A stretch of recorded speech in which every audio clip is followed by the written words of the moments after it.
ஃபோட்டோஸில் பார்த்துருக்கோம், நியூஸஸில் பார்த்துருக்கோம். First time அதை நம்ம நேரில் பார்க்கும்போது ரொம்ப எக்ஸைட்மெண்ட்டாக இருக்குது. நிறைய க்ரௌட்ஸ் வந்து அதை ரொம்ப சேர் பண்ணுறாங்க. ஸோ இதோடைய ஃபார்மேஷன்ஸ்க்கு எல்லாமே நீங்கள் தமிழில் பேர் சொல்கிறீங்க, அது அது எப்படி அதை கனெக்ட் பண்ணுறீங்க? தமிழ்நாட்டை சிறப்பு வைக்கிற மாதிரி ஒரு யோசனை தான் இது. தமிழ்நாட்டில் நடக்குது, தமிழ் பேர் இல்லைன்னா அப்புறம் என்ன? ஸோ அதனால தமிழ் பேர் இருக்கணும் அப்படிங்கிறதுக்காக ஃபார்மேஷன்ஸோட பேரெல்லாம் என்ன அப்படின்னு பார்த்தீங்கன்னா, சேரன், சோழன், பாண்டியன், பல்லவன், காஞ்சி, மகாபலி, இது வெறும் ஒரு சில ஃபார்மேஷன்ஸ் மட்டும்தான். இந்த மாதிரி நிறைய ஃபார்மேஷன் கால் சைன்ஸை தமிழில் வச்சிருக்கோம் இந்த தடவை, எல்லாம் உங்களுக்காக மட்டும்தான். அதோடைய அர்த்தங்கள் எது இருக்காது? வெறும் ஃபார்மேஷனுக்கான பேர் மட்டும் இல்லாமல் அதுக்கு பின்னாடி அர்த்தங்கள் எது இருக்கா? ஆக்சுவலி சொல்ற மாதிரி எல்லாமே பேர் காரணமான பேர் தான். சேரன் அப்படின்னு சொல்லும்பொழுது, சேரன், சோழன், பாண்டியன்லாம் சொல்லும்பொழுதே நிறைய பழமை வாய்ந்த, நிறைய ஒரு ஹிஸ்டரி, ஒரு லெகசி இருக்கிற ஒரு பேர். இதுக்கு நாங்கள் ஒன்றும் பெருசாக எக்ஸ்பிளைன் பண்ணணும்னு ஒரு அவசியமே கிடையாது.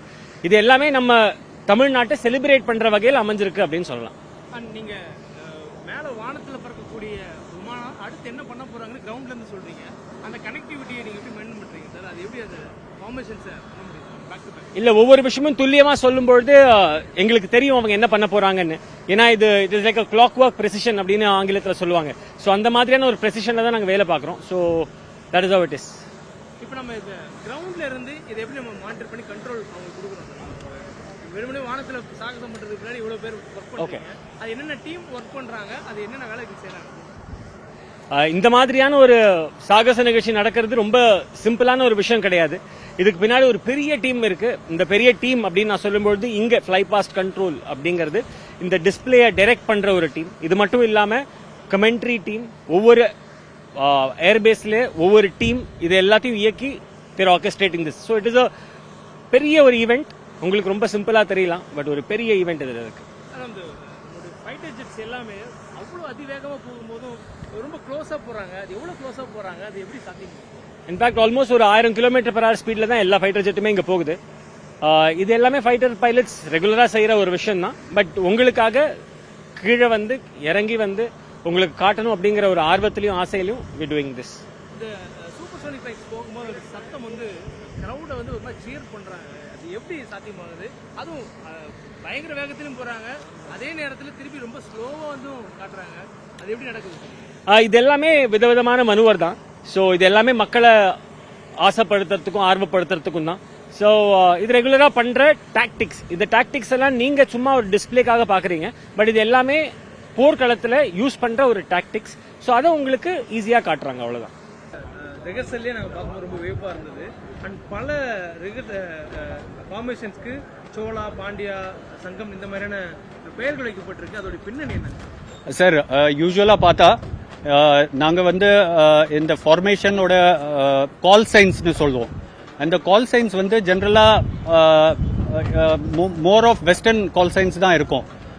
ஆனால் சென்னையில் நடக்கிறதுனால, தமிழ்நாட்டில் நடக்கிறதுனால, it was a deliberate decision taken to name the formations in various call signs which are related to the Tamil history. So Chola, Pandian and etc. idla nanga use pannirkom so that general public is also attracted. That was the main aim. இதுல helicopter குறிப்பா சாரங் பண்ணும்பொழுது ரொம்ப ஆச்சரியமா இருந்தது. Very close to அந்த plates ரொம்ப நெருக்கமா போறதே பார்க்கும்போது எங்களுக்கு ரொம்ப ஒரு ஆச்சரியமா இருந்தது. எப்படி சாத்தியப்படுத்துறோம் சார் ஒரு கடினமான விஷயத்தையும்? சார், இந்த Surya Kiran aerobatic team and Sarang team, helicopter Sarang team வந்து not only these two, even the other formations, நீங்க பார்த்தது எல்லாம் fighter aircrafts and transport helicopter aircrafts எல்லாம் வந்து practice makes a man perfect, அந்த விஷயம் ஃபாலோ பண்ணுவாங்க. ஸோ இந்த மாதிரி ஏரோபேட்டிக்ஸ் பண்ணுறதுக்காக பைலட்ஸ்லாம் வந்து எக்கச்சக்கமான நம்பர் ஆஃப் ஹவர்ஸ் ப்ராக்டிஸ் பண்ணி, ப்ரீஃபிங் பண்ணி, என்ன அதில் தப்பு பண்ணியிருக்காங்களோ அதை டீப்ரீஃப் பண்ணி, அடுத்த நாள் திரும்பியும் ப்ராக்டிஸ் பண்ணி அதை ப்ரிசிஷனாக பண்ணுறதுக்காக it is a pure hard work, skill and dedication of all the pilots of the Indian air force. நாங்கள் பார்க்கறதுக்கு வெறும் சுலபமாக இருக்கு, பட் அதுக்கான பின் வேலைகள் அதிகமாக இருக்கு. இங்கே பல செட்டப்கள் இருக்கு. எப்படி இதை நம்ம சாத்தியப்படுத்துறோம்? கிரவுண்ட்ல இருந்து அதை எப்படி சாத்தியப்படுத்துறோம்? நீங்க இங்க கமெண்ட் பண்ணும்போது அதுக்கான ஃபார்மேஷன் அவங்க ஸ்கைல பண்றாங்க, அது எப்படி அதை கோஆர்டினேட் பண்றது? அந்த டெக்னிக்கல் டீடைல்ஸ் எங்களுக்கு சார் மேஜரா வந்து இது பிராக்டிஸ் தான். ஸோ கமெண்ட்ரி டீம், கிரவுண்டில் இருக்கிற டீம் எல்லாம் வந்து எப்போ ப்ராக்டிஸ் நடக்குதோ அப்போ ஃபுல்லாக கோஆர்டினேஷன் பண்ணி ஃபர்ஸ்ட் வந்து